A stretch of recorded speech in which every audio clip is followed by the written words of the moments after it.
Audrey has wandered off, and I don't know where she is.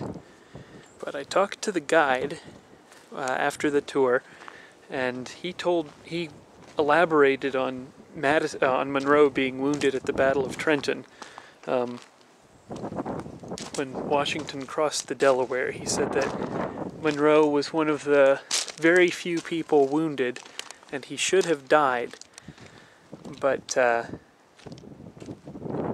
doctor he had recruited, just a local guy who was there, and happened to be by his side when he was shot in the neck by, I guess, a Hessian musket ball in the neck, and the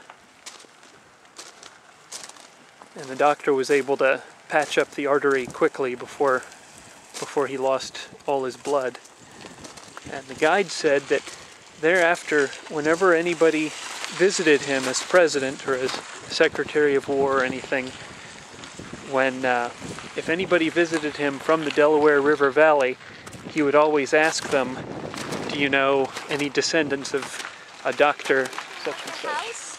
I'm sorry? Which one was the house? Yes. It's the one that's half yellow, half white. It's just up that way. Ah, okay. Thank Good luck. you. Go to the entrance, and they'll tell you. Florida tourists. I'm gonna try to find Audrey. He said anybody who came from the Delaware River Valley, he would try to figure out if they knew any descendants of Dr. So-and-so, but he could never find anybody.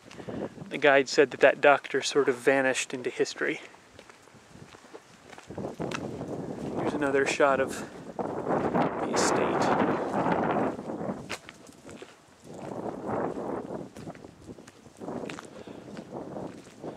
It's not as impressive, not nearly as impressive as Monticello. The guide said that Monroe wasn't as rich as Jefferson, although he made a point of dying not in debt. He sold off a lot of his stuff just so he wouldn't burden anybody with his debts. And during his life, he had to make this a working, profitable farm.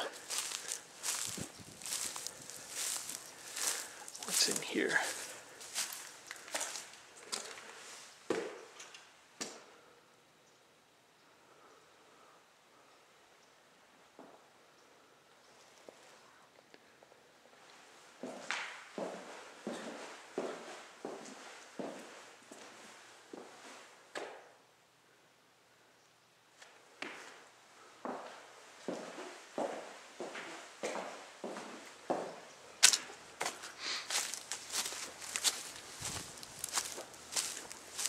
Oh, right, this is the ice house here. Just walked into the ice house.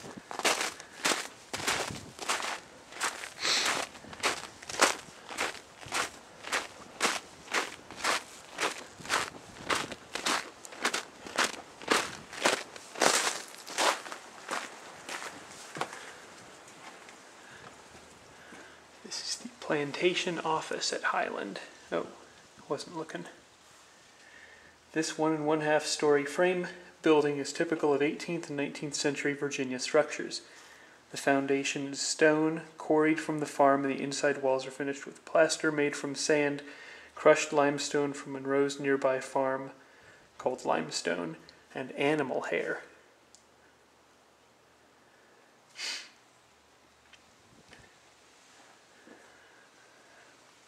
It says this is where Monroe would have transacted plantation business so that his wife and daughters wouldn't have to associate with his business partners.